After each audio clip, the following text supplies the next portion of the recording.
आज हमारा द हिंदू का 11 अक्टूबर का जो एडिटोरियल है उसके बारे में जो टाइटल है वो है stalking calamity, stock taking calamity. And what is that stock taking? आप शायद पहली बार इस वर्ड को सुन रहे होंगे। स्टॉक टेकिंग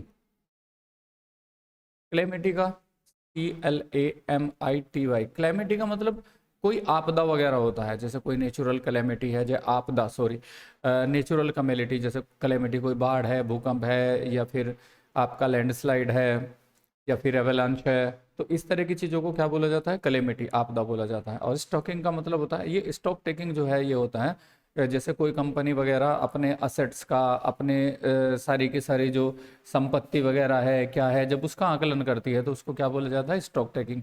तो यहाँ पे हम कैलेमिटी का स्टॉक टेकिंग कर रहे हैं। मीन्स उसका मतलब कितनी मात्रा में बढ़ चुकी है, उसे अगर हम रोका जाए कैलेमिटी को, या जैसे ग्लोबल वार्मिंग जैसी चीज़ें हैं, अगर इस पर कंट्रोल किया जाए तो किस हद तक, किस लेवल तक प्रयास की जरूरत होगी। तो इस सेंस में, कैलेमिटी के सेंस में स्टॉक टेकिंग का हम ये मतलब लगाएंगे। और यहाँ पे वो नीचे सब टाइटल कह भी रहा है आपका, द वर्ल्ड नीड्स, दुनिया को जरूरत है जेन्युइन ब्रेक थ्रू की इन क्लाइमेट टॉक्स। कि जो हमारी क्लाइमेट टॉक्स होती है तो उसमें क्या होता है? उसमें जरूरत है कि हम एक जेन्युइन, जेन्युइन का मतलब क्या होता है? मौलिक। और ब्रेक थ्रू, ब्रेक थ्रू का मतलब क्या होता है? कहीं से एक ऐसी शुरुआत हो जहां से हम सफल होना शुरू है। वो कोई, जैसे अगर हम क्रिकेट के मैच की बात करें तो जैसे कोई दूसरी टीम खेल रही है और उसके पहले जो बैट्समैन है तो वो आउट नहीं हो रहे हैं, ठीक। और इंडिया को पहला ब्रेक थ्रू मिला, यानी कि उन्होंने पहला विकेट गिराया और उसके बाद विकेट्स की लाइन लग गई, यानी कि दूसरी टीम जल्द आउट हो गई। तो ये जैसे हमने कहा कि ये एक मेजर ब्रेक थ्रू था, यानी कि इंडिया को मिली एक सफलता थी। तो ब्रेक थ्रू के अलग अलग सेंस में अलग अलग मीनिंग हो सकते हैं। तो वो क्या कहते हैं कि दुनिया को जेन्युइन है कि ब्रेक थ्रू मिल जाए, यानी कि कहीं से वो पहली सफलता तो मिले इन क्लाइमेट टॉक में, ताकि हम क्लाइमेट को लेके वो बातचीत आगे सक्सेसफुली शुरू करें और सीरियस प्रयास उसे लेके हों। तो यहाँ पे क्या करते हैं? The climate crisis intricately वोव itself into the G20 summit in Delhi. Delhi में जो G20 समिट हुआ है उसमें क्या हुआ है? क्लाइमेट क्राइसिस जो है, क्राइसिस का मतलब क्या होता है यहाँ पे? संकट। तो जो क्लाइमेट क्राइसिस है उसने इंट्रिकेटली वोव किया है। वोव की बात करें तो वेव होता है, जैसे हाथ वगैरह को वेव करते हैं ना, किसी को कॉल वगैरह करने के लिए, जैसे बाय वगैरह किसी को करते हो तो हाथ को वेव करते हैं। और उसकी सेकंड फॉर्म क्या होती है? वाव। तो यहाँ लहराने से मतलब है, यानी कि जिसे हम इस वाले सेंस में कह सकते हैं कि इंट्रिकेटली वाव। इंट्रिकेटली का मतलब, इंट्रिकेट ऐसी चीजें होती हैं जो बहुत गहन होती हैं, मतलब बहुत सारे सिस्टम होते हैं, बहुत जटिल होती हैं अंदर से। तो यहाँ पे हम इसका मतलब इस वाले सेंस में निकालेंगे कि वो काफी गहनता से, वो का मतलब छाया रहा, छाया रहा की बात करेंगे। उसने खुद को इटसेल्फ, यानी कि खुद को वोव किया, यानी कि खुद को लहराया कहाँ? इनटू द G20 समिट में। अब सेंटेंस के स्ट्रक्चर की बात करें तो सब्जेक्ट वर्ब की सेकंड फॉर्म जो पास्ट इंडेफिनिट को शो करती है, जिसका आपका सब्जेक्ट है क्लाइमेट क्राइसिस और सेकंड फॉर्म हो जाती है वो, यानी कि क्लाइमेट क्राइसिस जो है वो इंट्रिकेटली, बहुत ही गहनता से छाया रहा जो दिल्ली का G20 समिट हुआ है अभी। समिट मीन्स सम्मेलन हुआ है। पर्टिकुलरली ड्यूरिंग द डिस्कशन, और पर्टिकुलरली विशेष रूप से कब हुआ ऐसा? डिस्कशन के दौरान ऑन क्लीन एनर्जी। जब हम क्लीन एनर्जी की बात कर रहे थे, क्लीन एनर्जी का अभी आपने जिक्र भी किया होगा कि मोदी जी ने बताया था कि हम स्वच्छ ऊर्जा पे ध्यान दें। स्वच्छ ऊर्जा या रिन्यूएबल एनर्जी क्या बोला जाता है? रिन्यू, जिसे रिन्यू किया जा सके फिर से। जैसे आप बैटरी वाली गाड़ियां होती हैं तो एक बार वो बैटरी डिस्चार्ज हुई, आपने उसे चार्ज किया, फिर वही चलेगी। बट पेट्रोल डीजल जो होते हैं वो रिन्यूएबल नहीं होते। आपने एक बार जला दिया खत्म, आपको नया डीजल पेट्रोल चाहिए होता है। और क्लीन एनर्जी, जैसे आप सोलर एनर्जी से आपके घर की इलेक्ट्रिसिटी जलाते हो तो वो क्लीन एनर्जी होती है, उससे ना कोई धुआं भी निकलता है, ना कोई इस तरह की गैसेस निकलती हैं जो ग्रीन हाउस गैसेस कहलाती हैं। और जो क्लाइमेट को मीन्स जो वो करती हैं, जो ये बोलते हैं ग्लोबल वार्मिंग को और ज़्यादा हाइटन करती हैं। तो यहाँ पे क्या करते हैं? तो क्लीन एनर्जी डिस्कशन के दौरान, क्लीन एनर्जी के और सस्टेनेबल डेवलपमेंट। सस्टेन का मतलब होता है जो चीज़ बनी रहे,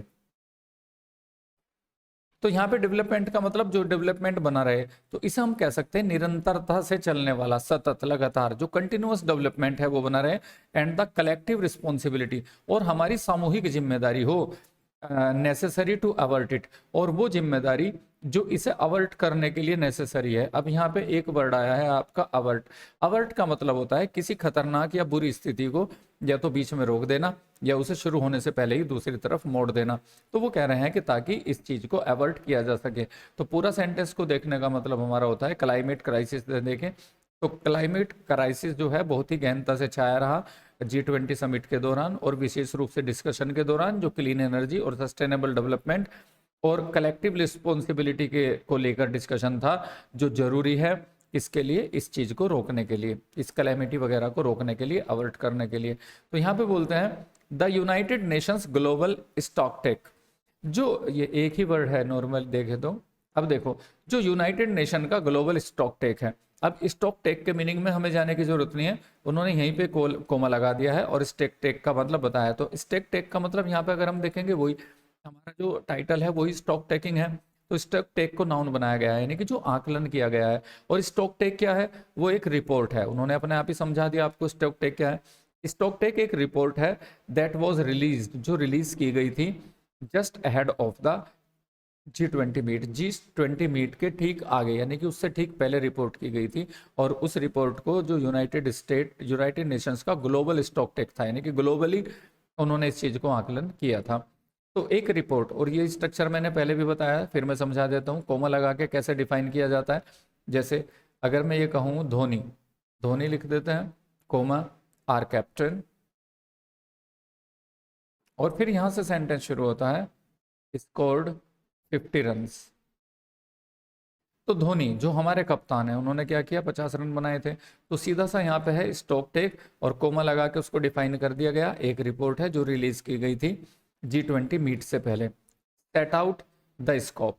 अब देखो आपका सेंटेंस यहाँ से शुरू हुआ है, ये सब्जेक्ट है आपका, जो यूनाइटेड स्टेट का ग्लोबल स्टॉक टेक है उसने क्या किया, सेट आउट किया इसको, स्कोप को, और किसकी स्कोप, उस संभावनाओं को सेट आउट किया, यानी कि उस चीज को शुरू किया या बताया।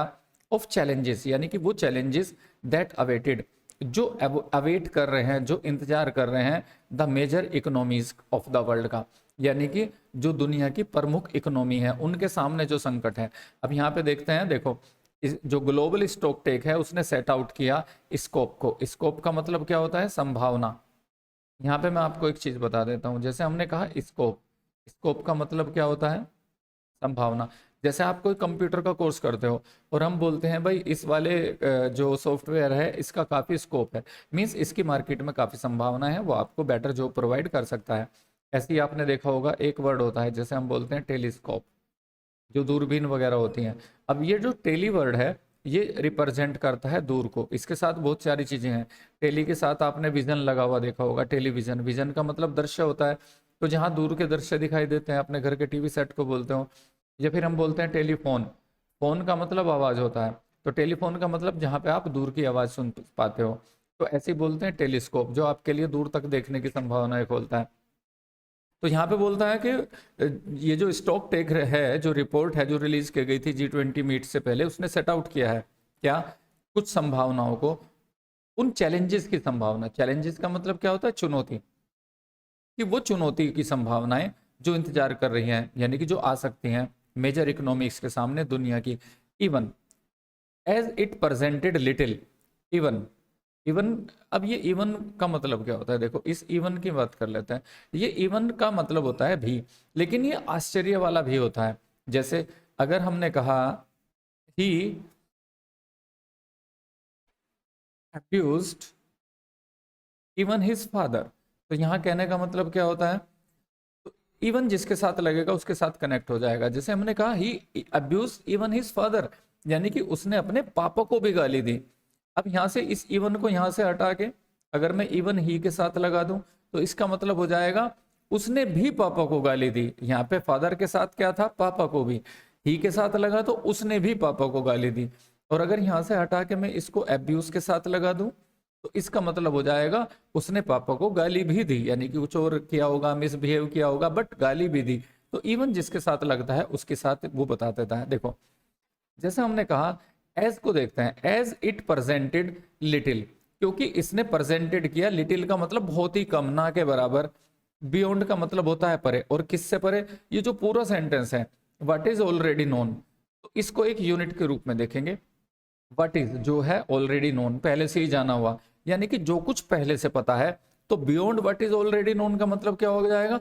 जो पहले से पता है उसके परे इस रिपोर्ट ने बहुत ही कम प्रेजेंट किया, यानी कि इस रिपोर्ट में जो आने वाली जो क्लाइमेट से जुड़ी हुई चैलेंजेस के बारे में उसने बताया कि भाई ये वाली मेजर इकोनॉमिक्स के सामने दिक्कतें हो सकती हैं, तो उसमें से बहुत ही कम परे गया जो ना जाना हो, यानी कि नया कुछ नहीं था, इतना ऑलरेडी जानते हैं कि ये हो सकता है।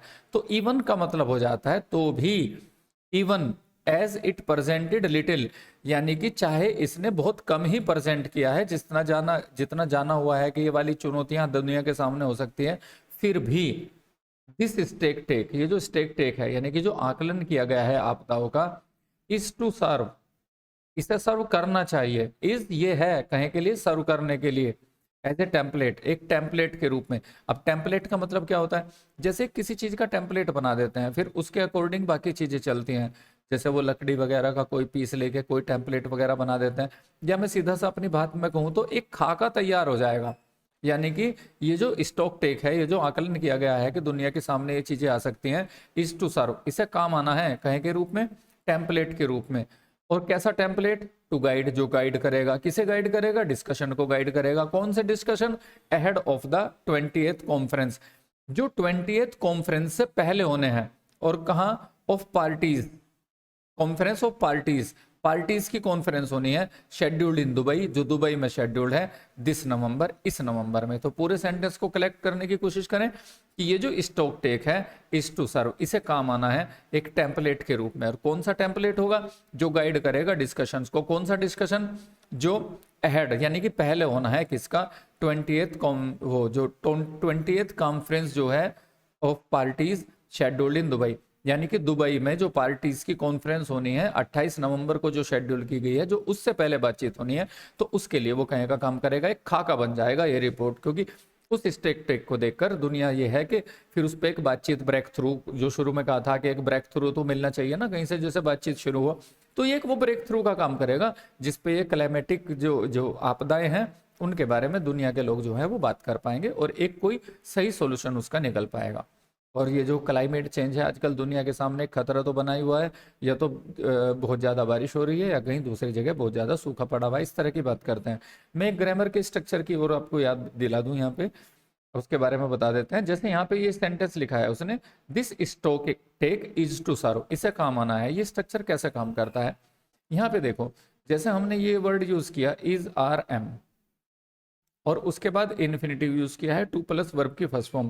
ये दो काम करता है, या तो ये आपके फिक्स्ड अपॉइंटमेंट को बताता है, जैसे आप बोलते हो I am to meet him tomorrow, I am to meet him tomorrow.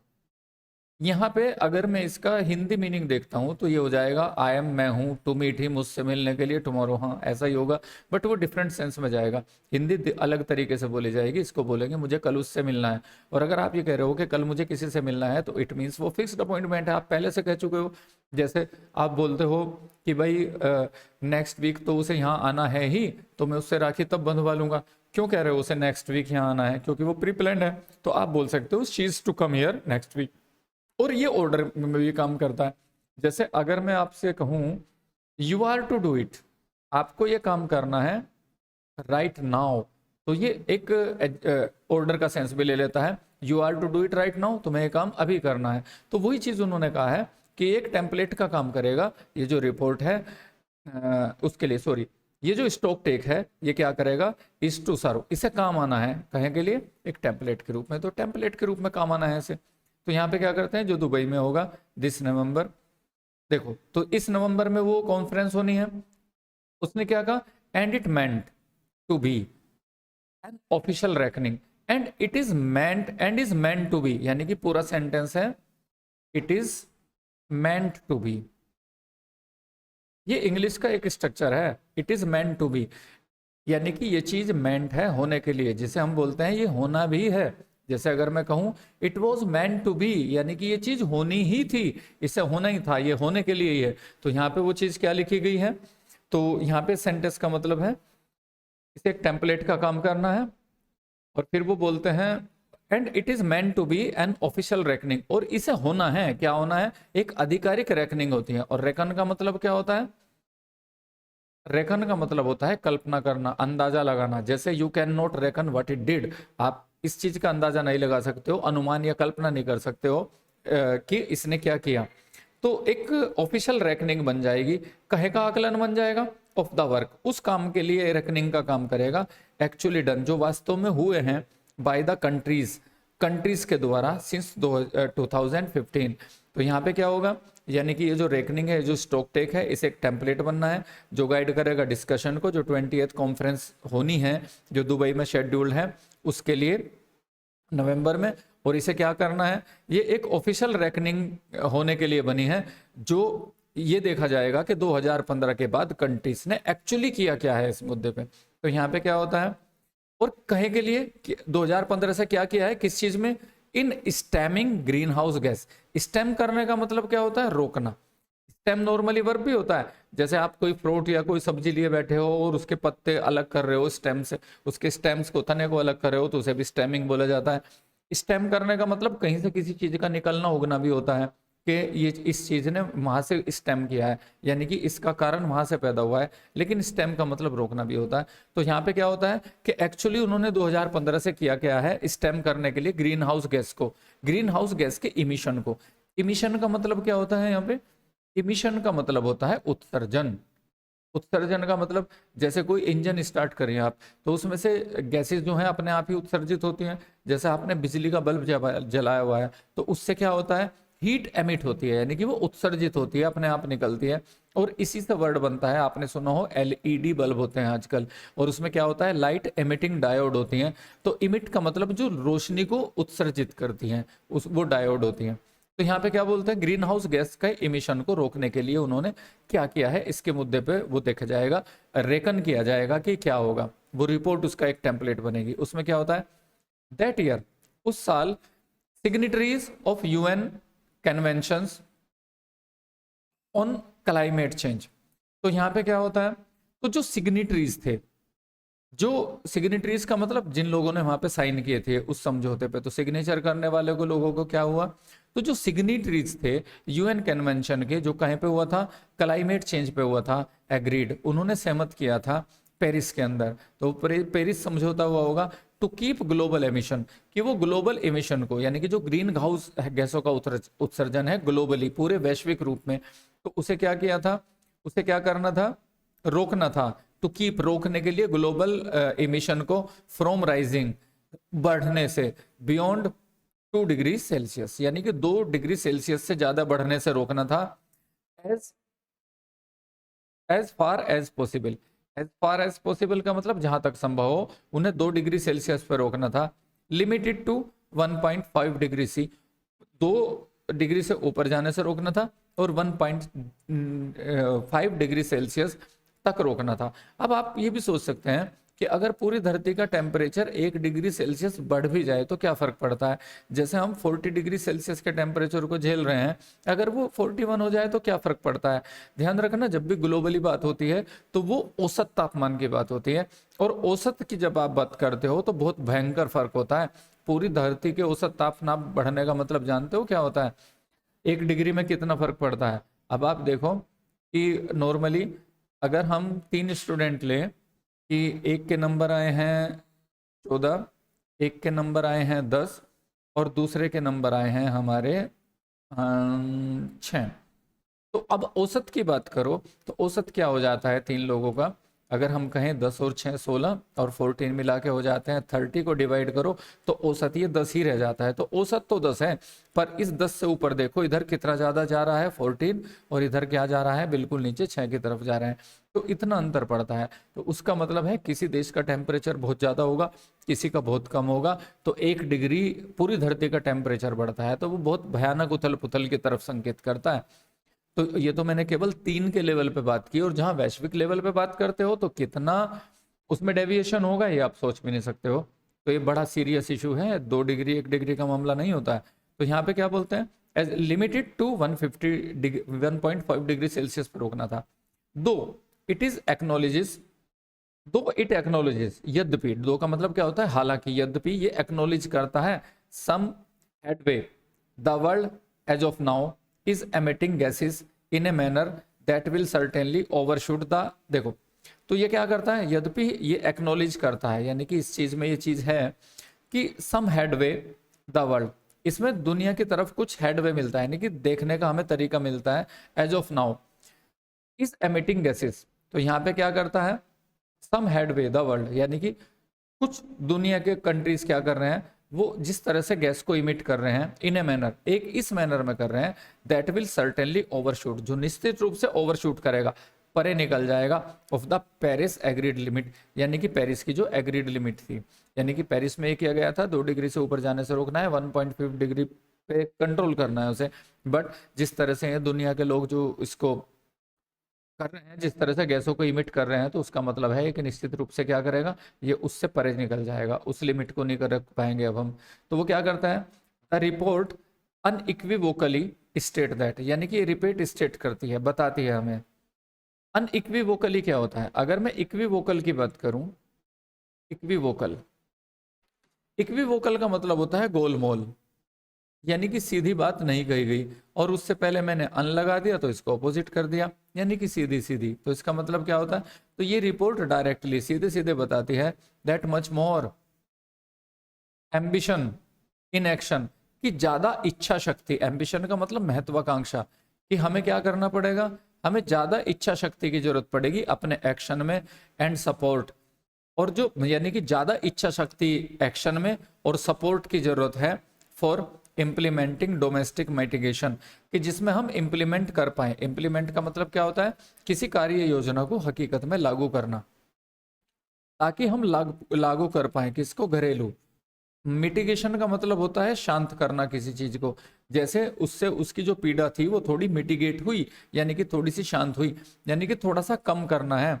तो डोमेस्टिक मिटिगेशन जो सपोर्ट करने की जरूरत है, कि हम डोमेस्टिक मिटिगेशन जो मेजर्स हैं, मेजर्स का मतलब जो कदम उठाते हैं, यानी कि घरेलू इमिशन को शांत करने के लिए, थोड़ा कम करने के लिए जो हमें मेजर लेने हैं, कहीं के लिए मेजर लेने हैं, वो रिड्यूस करने के लिए पूरी global CHG means green house sorry ये जो है GHG यानी कि ग्रीन हाउस गैसेस का जो इमिशन है उसे कहाँ तक लाना है, बाई 40% 2030 तक, और 60% कम करना है 2035 तक, और हमें बिल्कुल net zero carbon dioxide emission पे पहुंचना है 2050 तक ग्लोबली। तो इस लेवल को पहुंचने के लिए कि 2050 तक हम इसको बिल्कुल जीरो इमिशन पे ले आए, तो इसके लिए जो डोमेस्टिक मिटिगेशन मेजर्स हैं उनके लिए ज़्यादा इच्छा शक्ति की जरूरत है एक्शन में, यानी कि हर कंट्री जो है अपने यहाँ की ग्रीन हाउस गैस के इमिशन को कम करने के लिए ज़्यादा इच्छा शक्ति दिखाए। और हमारे कंट्रीज के जो कुछ जो बड़े देश होते हैं जैसे अमेरिका, चाइना जैसे देश हैं, वो सबसे ज़्यादा जिम्मेदार होते हैं इस ग्रीन हाउस गैस के इमिशन के लिए, और इसीलिए क्लीन एनर्जी की बात की जाती है। इंडिया खुद बहुत बड़ा भागीदार है उसमें, यहाँ पे जैसे डीजल वगैरह से गाड़ियाँ चलती हैं, यहाँ पे कोयले से बिजली बनाई जाती है, तो वो ग्रीन हाउस गैसेस के इमिशन का बहुत बड़ा कंट्रीब्यूट करता है। हम वर्ल्ड की ग्लोबल वार्मिंग में हम भी पीछे नहीं हैं। तो यहाँ पे क्या बोलते हैं, बेस्ड ऑन करंट इंफॉर्मेशन, और वर्तमान इंफॉर्मेशन पे आधारित, सबमिटेड बाय कंट्रीज, यानी कि जो कंट्रीज के द्वारा सबमिट की गई थी जो करंट इंफॉर्मेशन है, उसके आधार पर जो इमिशन गैप है, इमिशन गैप का मतलब यानी कि जितना हम सोचते हैं कम करेंगे लेकिन उतना हो नहीं रहा है, तो वो जो गैप आ रहा है consistent with 1.5 degree C in 2030 is estimated to be 20.3 billion ton to 2.9 billion ton of CO2। तो इसका मतलब क्या है कि करंट इंफॉर्मेशन जो सबमिट की गई है कंट्रीज के द्वारा, तो जो उसमें क्या है, जो इमिशन गैप है वो कंसिस्टेंट है, 1.50 डिग्री 2023 तक रखना है, और इज एस्टिमेटेड टू बी यानी कि 20.3 बिलियन टन, और इतना जो है CO2 उसके लिए मतलब कम करना पड़ेगा आपको। These are gaps unlikely to be filled, और दीज आर गैप्स का मतलब ये वो गैप्स हैं जो अनलाइकली हैं। अनलाइकली का मतलब क्या होता है, संभावित हैं, टू बी फिल्ड भरा जाना, यानी कि इनका भरा जाना संभावित नहीं है, without a rapid up scaling, बिना रैपिड अप स्केलिंग के। अप स्केल का मतलब क्या होता है, किसी चीज को बढ़ाना, ऊपर की तरफ ले जाना, और रैपिड का मतलब तेजी से। तो ये वाला जो इमिशन का गैप है उसे कम करना मुश्किल है जब तक आप अप स्केल नहीं करोगे, तेजी से अप स्केल नहीं करोगे, बढ़ाओगे नहीं किसको, रिन्यूएबल एनर्जी रिसोर्सेज को, यानी कि ऐसी एनर्जी के रिसोर्सेज को जो रिन्यूएबल हैं, जैसे बैटरी है, सोलर एनर्जी है, और डीजल पेट्रोल पे जब तक आप डिपेंडेंसी या कोयले पे आप कम नहीं करोगे तो तब तक वो चीज़ होना मुश्किल है। और फिर क्या बोलता है, and an eschewal of fossil fuel source, और एक एस्चुअल होगा, एस्चु का मतलब होता है त्यागना, ESCHEWAL, तो ये वर्ड इतना होता है एस्चु, ये वर्ब हो जाती है। एस्चु का मतलब क्या होता है, त्यागना, छोड़ना, उससे बचना। तो एक त्यागना होना चाहिए, यानी कि छोड़ना पड़ेगा आपको किसका, फॉसिल फ्यूल का। और फॉसिल फ्यूल का मतलब क्या होता है, जीवाश्म ईंधन। आपको जीवाश्म क्या होते हैं, यानी कि मरे हुए जीवों के अंश। आपको पता है कि जो डीजल पेट्रोल जो धरती के नीचे से निकलता है क्रूड ऑयल के रूप में, ये पुराने जो बड़े बड़े जानवर थे, समुद्र के किनारे ज़्यादातर मिलता है, बहुत बड़ी बड़ी मछलियाँ, और पुराने टाइम में तो व्हेल और डायनासोर, पता नहीं कितने बड़े बड़े जानवर होते हैं, तो जो टाइम के साथ मर गए, और वो जो तेल के कुएं हैं तो वो उन्हीं जानवरों का जो जीवाश्म है, वो उन्हीं का तेल है। जैसे मछली है उसमें बहुत ज़्यादा ऑयल पाया जाता है, ये जिसे हम मिट्टी बोलते हैं वो भी जीवाश्मी है, वो पुराने मरे हुए जानवरों के अवशेष ही हैं जिसे हम मिट्टी के रूप में देखते हैं। तो ये क्या होता है, तो हमें उस फोसिल फ्यूल के सोर्स को त्यागना पड़ेगा, सच है। और वो क्या होता है फोसिल फ्यूल, जैसे कोयला है, जो पुरानी लकड़ियों वगैरह के जो पेड़ पौधे हैं उनके बचे हुए अंश हैं पुराने, कभी वो खत्म हो गए या आग लग गई तो उनका कोयला निकलता है, वो ऑयल है। और नेचुरल गैस है, ये सब जीवाश्म ईंधन है, कुछ जानवरों से, कुछ पेड़ पौधों के बने बचे हुए अवशेषों से निकलते हैं। हाउएवर, फिर भी, डेस्पाइट सेवरल एक्नोलिजमेंट्स, डेस्पाइट का मतलब बावजूद होता है, बहुत सारे एक्नोलिजमेंट के बावजूद भी, जैसे आप अपने एग्जाम्स में जाते हो, कई बार एरर फाइंडिंग के क्वेश्चंस में ये छोटी सी एरर डालता है एग्जामिनर, डेस्पाइट के बाद क्या लगा देता है, वो ऑफ, जो नहीं होता, क्योंकि वो आपको कंफ्यूज करने की कोशिश करता है इन स्पाइट ऑफ के साथ। तो इन स्पाइट ऑफ के साथ तो ऑफ लगता है, in spite of working hard, but despite के साथ कोई प्रीपोजिशन नहीं लगती है। तो बहुत सारे एक्नोलिजमेंट के बावजूद बाय वर्ल्ड लीडर, जो वर्ल्ड लीडर के द्वारा एक्नोलेज किया गया है, माना गया है उनके द्वारा, और most recently eight G20 of the magnitude of the crisis, और खासतौर से G20 के द्वारा जो क्राइसिस के मैग्नीट्यूड को एक्नोलेज किया गया है, कि मैग्नीट्यूड का मतलब उसका प्रभाव कितना है। जैसे हम भूकंप वगैरह को देखते हैं कि उसका मैग्नीट्यूड 5 था या 3 था, तो उसका ओवरऑल प्रभाव, तो ये देखने के लिए कि संकट कितना बड़ा है, उसके बावजूद भी लिटिल हैज बीन अचीव्ड, बहुत ही कम अचीव किया गया है। अब देखो ये लिटिल और लिटिल, अभी मैं रिसेंटली एक वीडियो भी डालूंगा इसके ऊपर, लिटिल और लिटिल, ए लिटिल का मतलब क्या होता है मैंने समझाया भी है, वो वीडियो आप पूरी देखेंगे समझ में आ जाएगा। लिटिल नेगेटिव मीनिंग देता है, जैसे हमने कहा sorry sir I have little knowledge about it, मुझे इसके बारे में नॉलेज कम है, ये भी थोड़ा ही होता है, बट ये पॉजिटिव वाला थोड़ा होता है। जैसे हिंदी में कम और थोड़े का अंतर होता है, सॉरी सर मुझे नॉलेज कम है, हाँ उसे थोड़ी नॉलेज है, तो वो पॉजिटिव साइन करता है, तो ए लिटिल। चूंकि यहाँ पे खाली लिटिल लगाया गया है तो नेगेटिव मीनिंग है, नहीं किया गया कुछ, तो लिटिल हैज बीन अचीव्ड, बहुत कम हासिल हुआ है in terms of energy transition. Energy transition के लेवल पे, ट्रांजिशन का मतलब होता है संक्रमण, जैसे हम बोलते हैं ट्रांजिट। आपने देखा होगा हमारे यहाँ एक त्योहार मनाया जाता है मकर संक्रांति, ट्रांजिशन का मतलब क्या होता है, हिंदी में भी उसे बोलते हैं संक्रमण। संक्रमण का मतलब होता है एक से दूसरे में जाना। तो जब सूरज आपका धनु राशि से निकलता है और मकर में प्रवेश करता है तो उसे मकर संक्रांति बोला जाता है, वो सोलर ट्रांजिट होता है। तो एनर्जी ट्रांजिट का मतलब क्या होता है कि हम फॉसिल फ्यूल से निकले और रिन्यूएबल सोर्स ऑफ एनर्जी की तरफ स्विच करें। तो ये जो सोलर ट्रांजिट है इस मामले में बहुत कम अचीव किया गया है। और फिर क्या बोलते हैं, G20 कंट्रीज अकाउंट, और G20 के जो कंट्रीज हैं खुद वो अकाउंट करते हैं, वो जिम्मेदार हैं फॉर 93% ऑफ ग्लोबल ऑपरेटिंग, जो 93% ग्लोबल ऑपरेटिंग है किसका, कोयल पावर प्लांट्स का। यानी कि G20 के देश जो हैं वो 93% कोयले से चलने वाले प्लांट बनाते हैं, यानी कि वो खुद जिम्मेदार हैं ग्रीन हाउस गैसेस के इमिशन में, एंड 88% प्रस्पेक्टिव वंस, और 88% संभावित हैं कि वो आगे इस चीज को करने जा रहे हैं। तो यहाँ पे क्या होता है, G20 leaders declaration, G20 leaders का जो डिक्लेरेशन है, फॉर्मली रिकॉग्नाइज्ड द नीड, उसने औपचारिक तौर पर पहचान की है जरूरत की, कि USD यानी कि United State US dollar 5.8 to 5.9 trillion की जरूरत होगी इन द प्री 230 पीरियड, यानी कि 2030 से जो पहले का पीरियड है, 2030 से पहले के पीरियड में उन्होंने क्या करने की कोशिश की है कि उसे 1.5 तक रखना है और फिर जीरो की तरफ ले जाना है 2050 तक। तो ये जो कम रखने वाला पीरियड के लिए जो प्रयास किए जाएंगे, इसके लिए किसकी जरूरत होगी उन्हें, कि इतने ट्रिलियन डॉलर की जरूरत पड़ेगी पीरियड के लिए, रिक्वायर्ड है फॉर डेवलपिंग कंट्रीज, जो विकासशील देश हैं उनके ऊपर इतना खर्च करना पड़ेगा अगर आपको इस इमिशन को कंट्रोल रखना है। एज वेल एज साथ ही साथ 4 ट्रिलियन डॉलर US डॉलर जो है पर ईयर, वो हर साल खर्च करने की जरूरत पड़ेगी क्लीन एनर्जी टेक्नोलॉजीज के लिए बाय 2030 तक, to reach net zero by 2050। और 2050 तक इसके लिए, इस जीरो वाले लेवल पे पहुंचने के लिए इतने पैसे की आपको जरूरत पड़ेगी। द रिपोर्ट आल्सो ड्वेल्स, और ये रिपोर्ट ड्वेल करती है। ड्वेल करने का मतलब होता है कहीं रहना या निर्भर करना किसी चीज के ऊपर, जैसे हमने कहा ड्वेलर्स ऑफ हिल, हिल के जो ड्वेलर्स हैं, यानी कि ये रिपोर्ट इस चीज के ऊपर ड्वेल करती है, यानी कि इसके बारे में बात करती है या निर्भर है किसकी, नीड की, यानी कि जरूरत को बताती है टू रिवर्स डिफोरेस्टेशन, कि एक तो हमें डिफोरेस्टेशन को रिवर्स करना पड़ेगा, वापस करना पड़ेगा, रोकना पड़ेगा। फॉरेस्ट का मतलब जंगल होता है, तो डिफोरेस्टेशन का मतलब जो हमने जंगलों का अंधाधुंध कटाव किया गया है।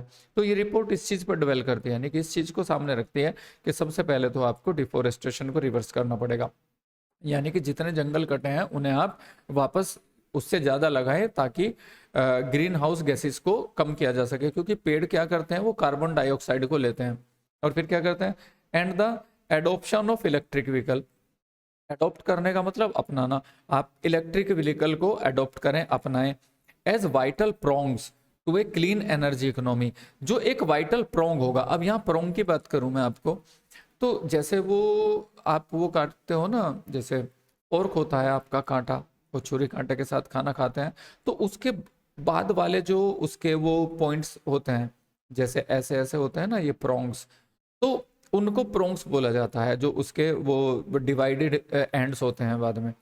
तो इसका मतलब यह है कि ये वाइटल प्रोंग्स हैं, तो इसे आप उपकरण मान सकते हो यहाँ पे, कि वो बहुत ही ज़्यादा जरूरी चीज़ है to a clean energy economy के लिए। क्या चीज़ जरूरी है कि आप डिफोरेस्टेशन को रिवर्स करें और उसके अलावा आप एक क्लीन एनर्जी की इकोनॉमी वो करें। हाउएवर, फिर भी it does not single out individual countries के, इस ये रिपोर्ट जो है इंडिविजुअल कंट्री को सिंगल आउट नहीं करती, यानी कि अलग अलग करके नहीं निकालती है भाई ये देश ऐसा करेगा, और provide a more granular analysis, और ना ही ये बहुत ज़्यादा ग्रैन्युलर एनालिसिस देती है। अब ग्रैन्युलर कैसे कहा है, जैसे हम बोलते हैं ग्रेन, यानी कि किसी चीज़ के अंदर जो छिपी बातें होती हैं, यानी कि बहुत गहराई से अंदर तक वो बना कैसे है उसका, बहुत ही गहरा। तो ना ही ये प्रोवाइड करती है more granular analysis of where the existing shortcoming are, ना ही ये इस चीज को एनालाइज करती है कि एग्जिस्टिंग जो वर्तमान में मौजूद शॉर्टकमिंग का मतलब क्या होता है, कमियां कहाँ हैं, इन द अप्रोच, अप्रोच का मतलब होता है हमारा दृष्टिकोण, कि वर्ल्ड का जो दृष्टिकोण है कहाँ उसमें कमियां हैं, और कौन सा दृष्टिकोण, एडॉप्टेड बाय कंट्रीज, जो कंट्रीज के द्वारा अपनाया गया है टू कर्टेल इमिशन, के वो इमिशन को कर्टेल करे। तो ये रिपोर्ट क्या करती है आपकी, तो ये सिंगल आउट नहीं गई थी अलग अलग कंट्रीज को, ना ही कोई इतना गहरा विश्लेषण बताती है कि भाई एग्जिस्टिंग शॉर्टकमिंग कहाँ है उस अप्रोच में जो कंट्रीज ने एमिशन को कंट्रोल करने के लिए उठाई है। द स्टॉक टेक, यानी कि स्टॉक टेक रिपोर्ट जो है, however must not be dismissed, तो इसमें बहुत ज़्यादा बातें नहीं बताई, कुछ नया खास नहीं बताया है, ना ही बहुत ज़्यादा ये चीज़ें पॉइंट आउट की है कि कहाँ कमियां हैं। फिर भी द स्टॉक टेक रिपोर्ट जो है, हाउएवर फिर भी मस्ट नॉट बी डिसमिस, हम इसे डिसमिस नहीं कर सकते हैं एज, किस रूप में, येट अनदर टेक्निकल डॉक्यूमेंट, कि एक और टेक्निकल डॉक्यूमेंट है जो वैज्ञानिकों ने जारी कर दिया है, तो ये कह के हम इसे डिसमिस नहीं कर सकते हैं। तो during the upcoming climate task, जो दूसरी आने वाली पर्यावरण से जुड़ी हुई बातचीत है, it must form the basis of negotiation, तो इस रिपोर्ट को वहाँ पे नेगोशिएशन का बेस बनना चाहिए, यानी कि उसका आधार बनना चाहिए। अक्सर एक बच्चे गलती करते हैं, वो बेस और बेसिस में अंतर नहीं समझ पाते हैं। देखो बेस, बेस का मतलब होता है किसी चीज का आधार तला, जैसे आप त्रिभुज भी बनाते हो कोई, तो उसका एक बेस होता है, या बेस का मतलब बिल्कुल नीचे वाला वर्ग, जैसे बेस स्टॉक ऑफ सोसाइटी, यानी कि समाज का बिल्कुल जो तली वाला नीचे वाला वर्ग होता है। और अगर हम किसी चीज के बात को कहने के आधार पे बात करते हैं कि मैं ये बात कौन से फैक्ट के बेसिस पे कह रहा हूं, तो वो वर्ड बेस ना हो के क्या होता है, बेसिस। तो अक्सर लोग कहते हैं आप किस बेस पे ये बात कर रहे हो, नहीं, आप किस बेसिस पे ये बात कर रहे हो। तो उसने क्या कहा कि वो बेसिस यानी कि वो आधार, वो चीजें तैयार कर देंगी नेगोशिएशन का, टू एड द डिस्कवरी, जो मदद करेगी, एड करेगी किसको, डिस्कवरी को, खोज को, एंड एडॉप्शन, और अपनाने को, द जेन्युइन ब्रेक थ्रू, कि हमें एक ओरिजिनल सफलता मिल जाए। तो उस चीजों को ढूंढेगी और उन तरीकों को अपनाएगी जो एक जेन्युइन ब्रेक थ्रू हमें मिलेगा, जिससे कंट्रीज उस पर पॉजिटिव बात कर पाए और स्ट्रॉन्ग मेजर ले पाए। और जो उन्होंने पेरिस में एक सपना देखा था कि 2030 तक 1.5 रखना है और उसके बाद 2050 तक 0 तक ले जाना है, वो पूरा हो चुका है, हो जाए। तो आज की ये सारी बातें रही जो एडिटोरियल साहब ने हमसे डिस्कस की हैं, शेयर की हैं। तो अब जैसे मैंने आपको बताया है, इस पैसेज को पढ़ा है, तो एक तो इससे फ़ायदा उठा सकते हो आप अपनी ट्रांसलेशन का। जैसे मैंने आपकी हेल्प की है, तो आप इसे हिंदी में लिखने की कोशिश करें और हिंदी से फिर पलट के इसी के अकॉर्डिंग इंग्लिश में लिखने की कोशिश करें और अपने शब्दों में इसे समराइज कर सकते हो। अब समराइज करने का मतलब जैसे इसका प्रीसी तैयार करते हैं, यानी कि 1/3 आपको इसका लेना है। तो यहाँ पे क्या करते हैं, जैसे आप शुरू से इसे पढ़ेंगे और पॉइंट टू पॉइंट देखा करें। अभी तो मैं बहुत ज़्यादा नहीं बता पाऊंगा, बहुत सारी वीडियो हो जाएंगी लंबी, और मैं जल्दी ही शायद 18 तारीख से जुडिशरी वाले बच्चों के लिए पूरा ग्रामर का बैच लेके आ रहा हूँ, जिसमें 7 से और 8:30 तक हमारी क्लास रहा करेगी। मैं आपको उसमें ग्रामेटिकल कंसेप्ट भी बताऊंगा जो आपके 10 नंबर के पूछे जाएंगे, और उसके अलावा फिर आपकी जो मेंस होता है उसमें मेनली ट्रांसलेशन, पैसे, प्रीसी राइटिंग, ऐसे ये सारा आएगा। तो ऐसे के टॉपिक आप यहाँ से उठा सकते हो। सेंटेंस को देखो कैसे डिजाइन किया गया है, इसलिए मैं सेंटेंस को हाईलाइट भी करता हूँ। तो आप पैराग्राफ वाइज पढ़ें, जैसे पहला पैरा दिया है कि ये यहाँ से वो दिया है कि क्लाइमेट चेंज यहाँ से यहाँ तक करता है, तो इसकी मेन बात उठा के 2-3 चीज़ें जो मेन है उसे तैयार कर लें। कि जैसे इस बार G20 समिट का मुद्दा रहा है, उसमें जो ये आपका क्लाइमेट क्राइसिस रहा है वो प्रमुखता से उठाया गया है। तो इस तरह से देख के क्या है, वो थोड़ी छोटी सी इस सेंटेंस, इस पैसेज का मेन सार था वो तैयार कर लें आप। और एक जो पैराफ्रेजिंग होती है, पैराफ्रेजिंग का मतलब होता है उसमें शॉर्ट नहीं करना होता है, आपको दूसरे वर्ड के साथ इसी चीज को आसान बनाते हुए डिस्क्राइब करना है। प्रीसी का तो 1/3 होना चाहिए, प्रीसी तो इस पैसेज का 1/3 होना चाहिए, बट पैराफ्रेजिंग में वर्ड लिमिट नहीं होती है, वो इससे ऊपर भी जा सकते हैं, कम भी रह सकते हैं। बस ये है कि अपने शब्दों में क्लैरिटी के साथ इस बात को समझा देना, ताकि थोड़ा जटिलताओं से ये फ्री रहे और वो आसान भाषा में समझ आ जाए, वो पैराफ्रेजिंग होती है। तो इन सबको मैं अपनी क्लास में रखूंगा और जल्दी मिलते हैं आपसे नई वीडियो के साथ।